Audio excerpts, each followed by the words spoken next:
Welcome to CG शिक्षा। मैं डेनी साथ जैसा कि हम लोग देख रहे हैं क्लास 11 फिजिक्स का 11 चैप्टर। तो चलिए, प्रीवियस वीडियो के अंतर्गत में हम लोगों ने विशिष्ट ऊष्मा के बारे में जाना था। आज आणविक विशिष्ट ऊष्मा के बारे में जानेंगे।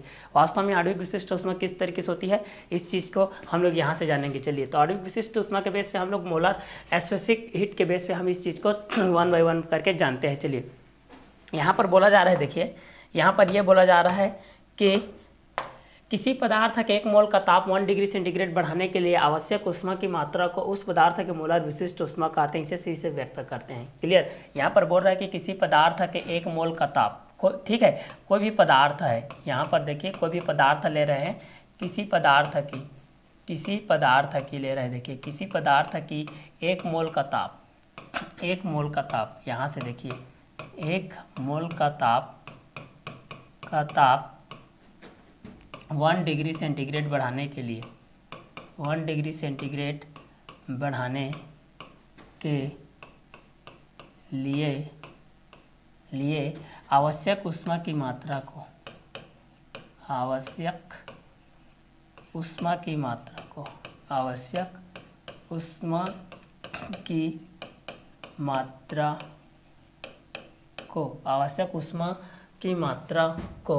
उस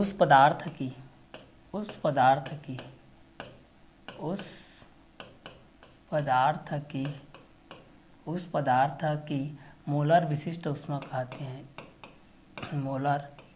विशिष्ट ऊष्मा कहते हैं। मोलर विशिष्ट ऊष्मा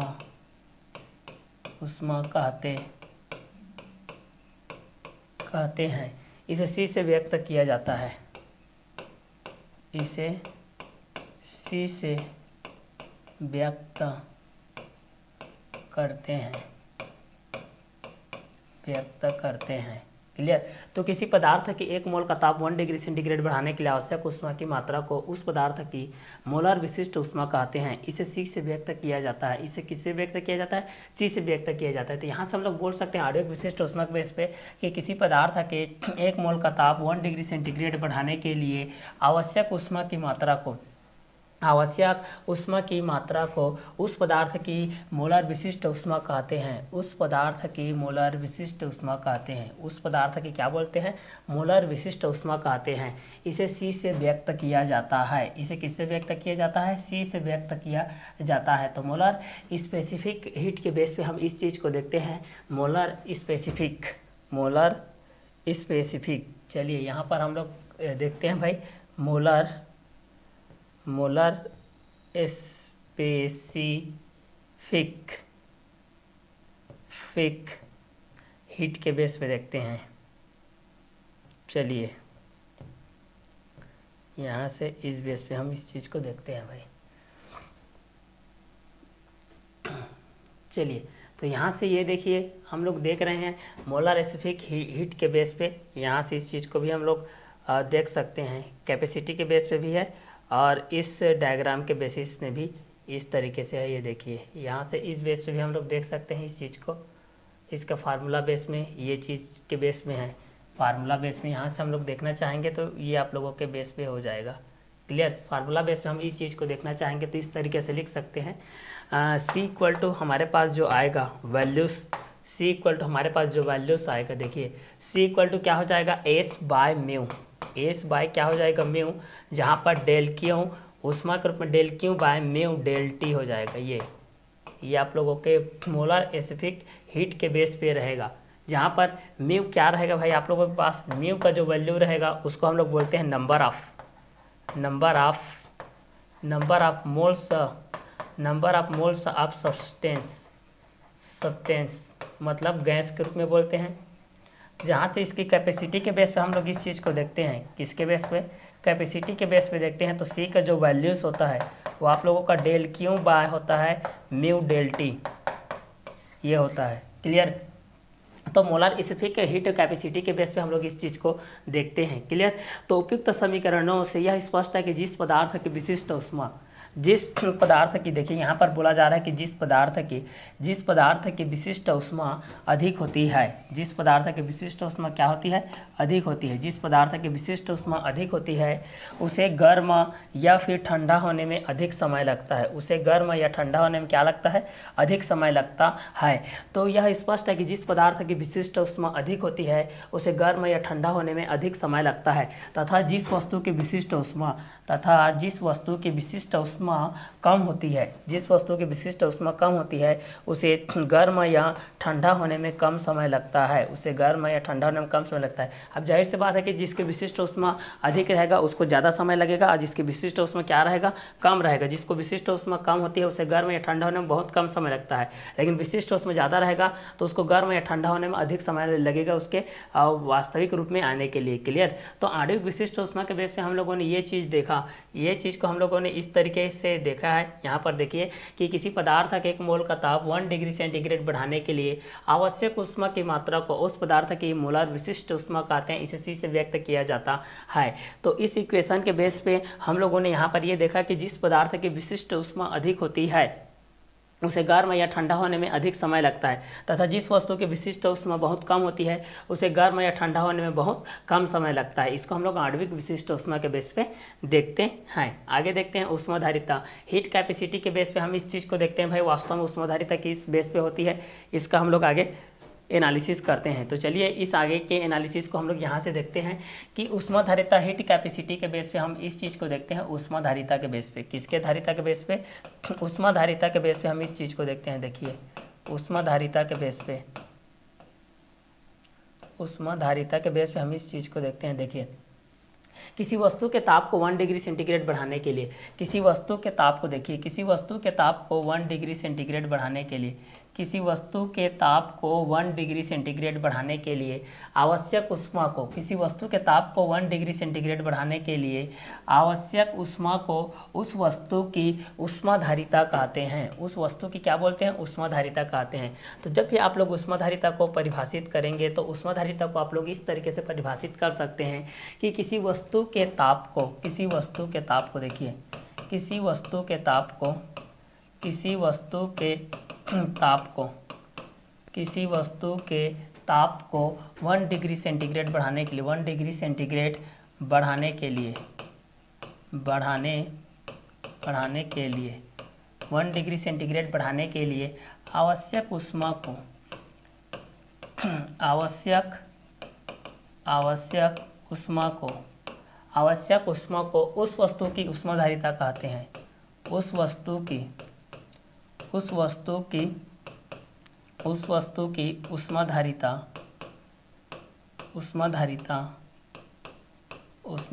कहते हैं। ठीक है। तो किसी वस्तु के ताप को 1 डिग्री सेंटीग्रेड बढ़ाने के लिए आवश्यक ऊष्मा को उस वस्तु की ऊष्माधारिता कहते हैं। किसी वस्तु का द्रव्यमान अगर m है, मान लेते हैं कि किसी वस्तु का द्रव्यमान, माना कि किसी वस्तु का द्रव्यमान, माना कि किसी वस्तु का द्रव्यमान, माना कि किसी वस्तु का द्रव्यमान, किसी वस्तु का द्रव्यमान, माना कि किसी वस्तु का द्रव्यमान m है, इसे डेल क्यू ऊष्मा देने पर, इसे डेल क्यू ऊष्मा देने पर, इसे डेल क्यू ऊष्मा देने पर उसके ताप में वृद्धि, उसके ताप में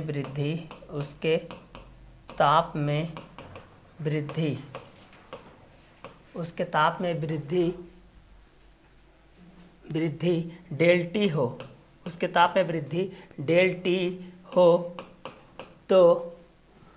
तो हम ये देखते हैं, देखिए तो ऊष्माधारिता के बेस पे हम लोग ये चीज़ को जानते हैं भाई कि किसी वस्तु के ताप को 1 डिग्री सेंटीग्रेड बढ़ाने के लिए आवश्यक ऊष्मा को उस वस्तु की ऊष्माधारिता कहते हैं। किसी वस्तु का द्रव्यमान m है, इसे डेल क्यू ऊष्मा देने पर उसके ताप में वृद्धि डेल टी हो, तो किसी वस्तु के ताप को 1 डिग्री सेंटीग्रेड बढ़ाने के लिए आवश्यक ऊष्मा को उस वस्तु की ऊष्माधारिता कहते हैं। माना कि किसी वस्तु का द्रव्यमान m है तो इसे डेल क्यू ऊष्मा देने पर उसके ताप में वृद्धि डेल टी हो, तो इसको हम लोग इस तरीके से मान सकते हैं कि डेल क्यू बाय जो डेल टी होता है, है del T M del T के बेस पे हम लोग यहाँ पर इसको शो ऑफ करते हैं। जब ऊष्माधारिता के बेस पे हम इस चीज़ को देखते हैं तो किसी वस्तु के द्रव्यमान तथा विशिष्ट ऊष्मा के गुणनफल को, किसी वस्तु के द्रव्यमान, देखिए किसी वस्तु के द्रव्यमान m और विशिष्ट ऊष्मा के गुणनफल को, और विशिष्ट ऊष्मा के क्या को, गुणनफल को। यहाँ से आप लोगों को जो विशिष्ट ऊष्मा आया था आप लोगों का, विशिष्ट ऊष्मा के ये जो गुणनफल होता है भाई, इसको हम लोग ऊष्माधारिता कहते हैं। इस चीज़ को हम लोग क्या बोलते हैं, ऊष्माधारिता। इस चीज़ को हम लोग ऊष्माधारिता कहते हैं।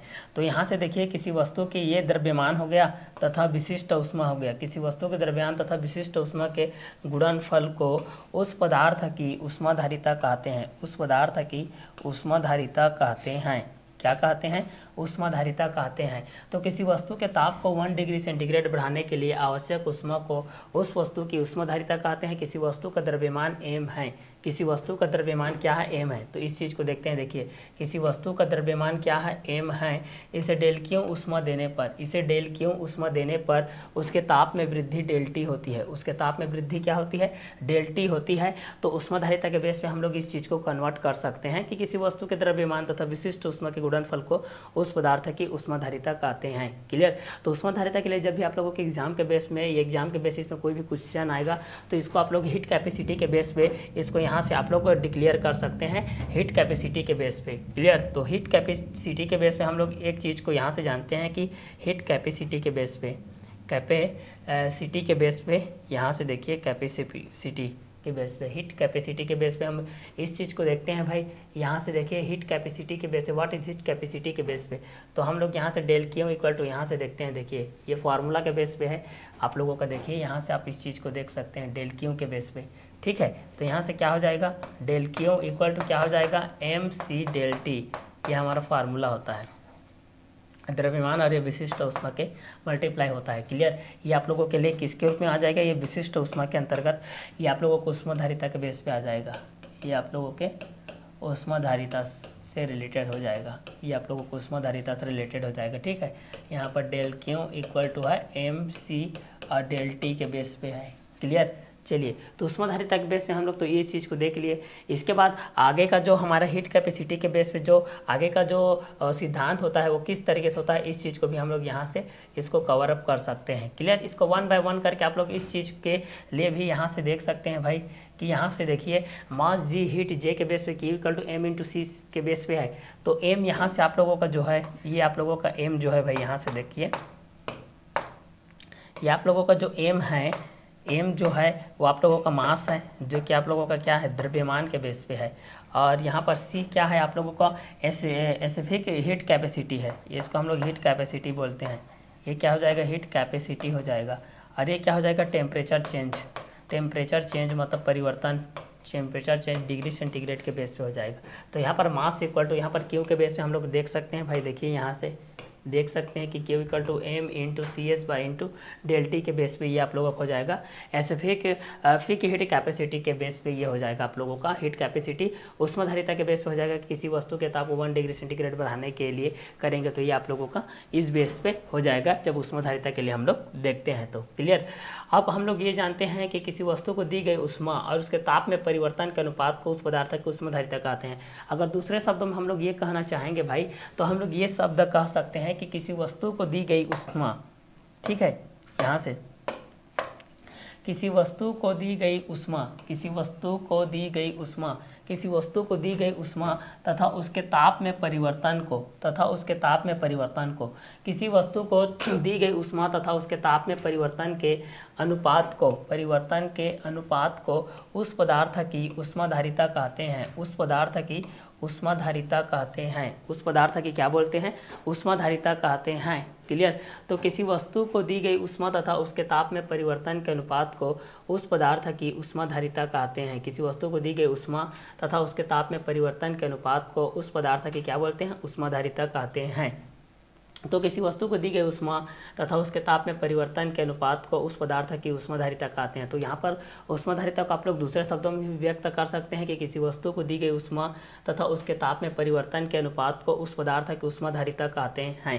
क्लियर। तो जब भी ऊष्माधारिता के लिए आप लोग लिखेंगे तो इस तरीके से आप लोग यहाँ से लिख सकते हैं कि किसी वस्तु को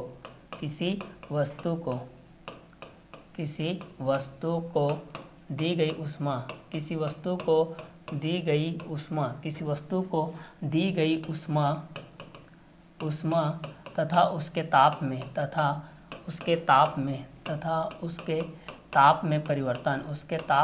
परिवर्तन के अनुपात को उस पदार्थ की ऊष्माधारिता कहते हैं। ऊष्माधारिता कहते हैं। ये आप लोगों के ऊष्माधारिता के बेस पे आ जाएगा कि किसी वस्तु को दी गई ऊष्मा तथा उसके ताप में परिवर्तन के अनुपात को उस पदार्थ की ऊष्माधारिता कहते हैं। तो ऊष्माधारिता से ये आप लोगों का रिलेटेड जो चीज़ है उसको आप लोग इस तरीके से कर सकते हैं कि वास्तव में ये फाइनली बता सकते हैं कि किसी वस्तु को दी गई ऊष्मा तथा उसके ताप में परिवर्तन उसके अनुपात को हम लोग ऊष्माधारिता कहते हैं। किसी वस्तु को दी गई ऊष्मा, मतलब यहाँ पर देखिए दी गई ऊष्मा ऐसा लिख सकते हो शॉर्ट फॉर्म में, दी गई ऊष्मा बटे ताप में परिवर्तन, ये आप लोगों का कहलाएगा ऊष्माधारिता। ये आप लोगों को क्या कहलाएगा? ऊष्माधारिता कहलाएगा। ठीक है, तो ऊष्माधारिता को आप लोग इस तरीके से भी कर सकते हैं। आगे देखते हैं भाई, विशिष्ट ऊष्मा और ऊष्माधारिता में अंतर। वास्तव में विशिष्ट ऊष्मा क्या होती है और ऊष्माधारिता क्या होती है, इसमें अंतर को हम लोग यहाँ से देखते हैं। विशिष्ट धारिता के बेस पे इस चीज़ को हम लोग देखते हैं। तो विशिष्ट ऊष्मा और ऊष्माधारिता में क्या अंतर है, इस चीज़ को हम लोग देखते हैं। विशिष्ट ऊष्मा ऊष्माधारिता के इसमें किसी पदार्थ के एकांक द्रव्यमान का ताप 1 डिग्री सेंटीग्रेड बढ़ाने के लिए, किसी पदार्थ के एकांक द्रव्यमान का ताप, यहाँ से देखिए किसी पदार्थ का एकांक द्रव्यमान, देखिए किसी पदार्थ के एकांक द्रव्यमान का ताप, किसी पदार्थ के एकांक द्रव्यमान का ताप 1 डिग्री सेंटीग्रेड बढ़ाने के लिए आवश्यक ऊष्मा की मात्रा को उस मात्रा की विशिष्ट ऊष्मा कहते हैं। यहाँ पर देखिए पहला विशिष्ट ऊष्मा के बेस पे हम इस चीज़ को देखते हैं कि किसी पदार्थ के एकांक द्रव्यमान का ताप 1 डिग्री सेंटीग्रेड बढ़ाने के लिए आवश्यक ऊष्मा की मात्रा को उस पदार्थ की विशिष्ट ऊष्मा कहते हैं। जबकि हम लोग ऊष्माधारिता के लिए इसको किस रूप में पढ़ते हैं, इस चीज़ को देखिए किसी पदार्थ के एकांक द्रव्यमान, यहाँ पर देखिए एकांक द्रव्यमान का ताप 1 डिग्री सेंटीग्रेड बढ़ाने के लिए आवश्यक ऊष्मा की मात्रा को उस पदार्थ की हम लोग क्या बोलते हैं, विशिष्ट ऊष्मा कहते हैं। जबकि ऊष्माधारिता के बेस पे हम लोग एक चीज़ को क्या देखते हैं भाई, किस रूप में देखते हैं, तो किसी पदार्थ के ताप को, यहाँ पर देखिए इसका चेंजेबल मोमेंट को देखिए, किसी पदार्थ के ताप को 1 डिग्री सेंटीग्रेड बढ़ाने के लिए आवश्यक ऊष्मा की मात्रा को उस पदार्थ की ऊष्माधारिता कहते हैं। उसमें एकांक द्रव्यमान है भाई, और इसमें क्या है, किसी पदार्थ के ताप को 1 डिग्री सेंटीग्रेड बढ़ाने के लिए आवश्यक ऊष्मा की मात्रा को उस पदार्थ की ऊष्माधारिता कहते हैं। तो एग्जाम में ये आता है भाई कि विशिष्ट ऊष्मा क्या होता है, ऊष्माधारिता क्या होता है। तो विशिष्ट ऊष्मा के बेस पे आप लोग पढ़ेंगे तो इस तरीके से पढ़ेंगे कि किसी पदार्थ के एकांक द्रव्यमान का ताप 1 डिग्री सेंटीग्रेड बढ़ाने के लिए आवश्यक ऊष्मा की मात्रा को उस पदार्थ की विशिष्ट ऊष्मा कहते हैं। जबकि ऊष्माधारिता के लिए क्या होता है कि किसी पदार्थ के ताप को 1 डिग्री सेंटीग्रेड बढ़ाने के लिए आवश्यक ऊष्मा की मात्रा को उस पदार्थ की ऊष्माधारिता कहते हैं। जैसे कि हम लोग विशिष्ट ऊष्मा के बेस पे ये चीज़ को देखते हैं कि किसी पदार्थ के एकांक द्रव्यमान का ताप 1 डिग्री सेंटीग्रेड बढ़ाने के लिए आवश्यक ऊष्मा की मात्रा को उस पदार्थ की विशिष्ट ऊष्मा कहते हैं। जबकि ऊष्माधारिता के लिए हम लोग ये चीज़ देखते हैं कि किसी पदार्थ के ताप को 1 डिग्री सेंटीग्रेड बढ़ाने के लिए आवश्यक ऊष्मा की मात्रा को उस पदार्थ की ऊष्माधारिता कहते हैं। तो सेकेंड चीज़ को हम लोग इस रूप में भी देखते हैं कि सेकेंड चीज़ को हम लोग इस तरीके से भी देखते हैं कि विशिष्ट ऊष्मा डेल क्यू क्या होता है, del Q by M del T के बेस पे होता है कि ये होता है आप लोगों का विशिष्ट ऊष्मा के बेस पे। जबकि ऊष्माधारिता के लिए क्या होता है, यहाँ पर दी गई ऊष्मा बटे यहाँ पर ताप में परिवर्तन, दी गई ऊष्मा बटे ये ताप में परिवर्तन, del Q by del T. तो फार्मूला के बेस पे हम लोग ये चीज़ देखेंगे तो विशिष्ट ऊष्मा के बेस में क्या आ जाएगा, del Q by M del T आ जाएगा। और ऊष्माधारिता के लिए देखेंगे तो क्या हो जाएगा, del Q by del T हो जाएगा। तो फर्स्ट थिंग में हम लोग ये चीज़ देखेंगे कि विशिष्ट ऊष्मा क्या है, तो किसी पदार्थ के एकांक द्रव्यमान का ताप 1 डिग्री सेंटीग्रेड बढ़ाने के लिए आवश्यक ऊष्मा की मात्रा को उस पदार्थ के विशिष्ट ऊष्मा कहते हैं। जबकि ऊष्माधारिता के लिए किसी पदार्थ के ताप को 1 डिग्री सेंटीग्रेड बढ़ाने के लिए आवश्यक ऊष्मा की मात्रा को उस पदार्थ की ऊष्माधारिता कहते हैं। सेकंड चीज है विशिष्ट ऊष्मा del Q by M del T और ऊष्माधारिता del Q by del T.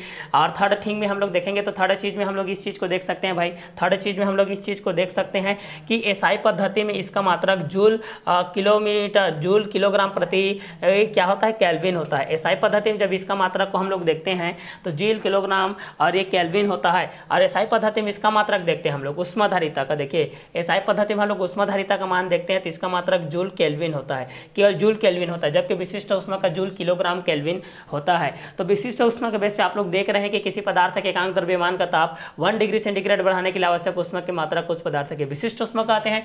जबकि उष्माधारिता के लिए हम लोग ये चीज देखते हैं कि किसी पदार्थ के ताप को 1 डिग्री सेंटीग्रेड बढ़ाने के लिए आवश्यक उष्मा की मात्रा को उस पदार्थ की उष्माधारिता कहते हैं। तो विशिष्ट उष्मा के बेस पे हम लोग इस चीज को देखते हैं तो del Q by M del T के बेस पे होता है, और जबकि उष्माधारिता के लिए देखते हैं तो del Q by del T के बेस पे होता है। एसआई पद्धति में इसका मात्रक जूल किलोग्राम केल्विन के बेस पे होता है, और एसआई पद्धति में इसका मात्रक जूल प्रति केल्विन होता है। चौथा चीज में हम लोग इस चीज को देखते हैं, देखिए चौथा चीज के बेस पे हम लोग इस चीज को यहाँ से देखते हैं कि इसका मात्रक, इसका विमीय सूत्र m to the power l t के होता है, जबकि इसका विमीय सूत्र mlt के टू दी पावर -1 होता है। इसका अगर हम लोग देखते हैं विमीय सूत्र के बेस पे, तो विशिष्ट उष्मा उष्माधारिता में अंतर के बेस पे देखते हैं तो विशिष्ट उष्मा के लिए क्या होता है, किसी पदार्थ के एकांक द्रव्यमान का ताप 1 डिग्री सेंटीग्रेड बढ़ाने के लिए आवश्यक उष्मा की मात्रा को उस पदार्थ की विशिष्ट उष्मा कहते हैं। जबकि उष्माधारिता के लिए किसी पदार्थ के ताप को 1 डिग्री सेंटीग्रेड बढ़ाने के लिए आवश्यक उष्मा की मात्रा को उस पदार्थ की उष्माधारिता कहते हैं। तो विशिष्ट उष्मा के बेस पे del Q by M del T देखते हैं, और उष्माधारिता के लिए देखते हैं del Q by del T के बेस पे देखते हैं। तो थर्ड चीज में हम लोग विशिष्ट उष्मा के बेस पे देखते हैं एसआई पद्धति में इसका मात्रक जूल किलोग्राम प्रति केल्विन के बेस पे होता है, जबकि उष्माधारिता के लिए एसआई पद्धति में इसका मतलब जूल केल्विन होता है। तो विशिष्ट उष्मा के बेस पे इसका विमीय सूत्र m to the power 0 l t के होता है, जबकि इसका विमीय सूत्र mlt के टू द पावर -1 के बेस पे होता है विशिष्ट उष्मा और उष्माधारिता के बेस पे। तो विशिष्ट उष्मा के लिए किसी पदार्थ के एकांक द्रव्यमान का ताप 1 डिग्री सेंटीग्रेड बढ़ाने के लिए आवश्यक उष्मा की मात्रा को उस पदार्थ की विशिष्ट उष्मा कहते हैं, जबकि किसी पदार्थ के ताप को 1 डिग्री सेंटीग्रेड बढ़ाने के लिए आवश्यक उष्मा की मात्रा को उस पदार्थ की उष्माधारिता कहते हैं। तो ये विशिष्ट उष्मा और उष्माधारिता के बीच में अंतर है भाई, जिसके बेस पे आप लोग फर्स्ट सेकंड थर्ड फोर्थ देख चुके हैं। ये आप लोगों के 3 नंबर का क्वेश्चन है। 3 नंबर के क्वेश्चन में आता है कि विशिष्ट उष्मा और उष्माधारिता में अंतर को लिखिए। तो यहाँ से आप लोग लिख सकते हैं कि विशिष्ट उष्मा और उष्माधारिता क्या होता है बोल के इस चीज को आप लोग यहाँ से लिख सकते हैं कि विशिष्ट उष्मा और उष्माधारिता के बेस पे आप इस चीज को कवर अप कर सकते हैं भाई। क्लियर। तो किसी पदार्थ के एकांक द्रव्यमान का ताप 1 डिग्री सेंटीग्रेड बढ़ाने के लिए आवश्यक उष्मा की मात्रा को उस पदार्थ के विशिष्ट उष्मा कहते हैं, जबकि किसी पदार्थ के ताप को 1 डिग्री सेंटीग्रेड बढ़ाने के लिए आवश्यक उष्मा की मात्रा को उस पदार्थ की उष्माधारिता कहते हैं। विशिष्ट उष्मा के लिए del Q by M del T के बेस पे होता है, जबकि उष्माधारिता के लिए del Q by del T के बेस पे होता है। एसआई पद्धति में इसका मात्रक जूल किलोग्राम प्रति केल्विन के बेस पे होता है, जबकि एसआई पद्धति में इसका मात्रक जूल केल्विन के बेस पे होता है। क्लियर। इसका आगे का कंटेंट को देखते हैं। जल तुल्यांक वाटर इक्वालेंट को देखते हैं हम लोग। जल तुल्यांक किस तरीके से होती है इसका हम लोग डेफिनेशन के बेस पे इस चीज को देखते हैं। देखिए किसी वस्तु का जल तुल्यांक, यहाँ से देखिए किसी वस्तु का जल तुल्यांक, किसी वस्तु का जल तुल्यांक, यहाँ पर देखिए जल तुल्यांक की बात कर रहे हैं ना, इस चीज को देख लीजिए जल तुल्यांक।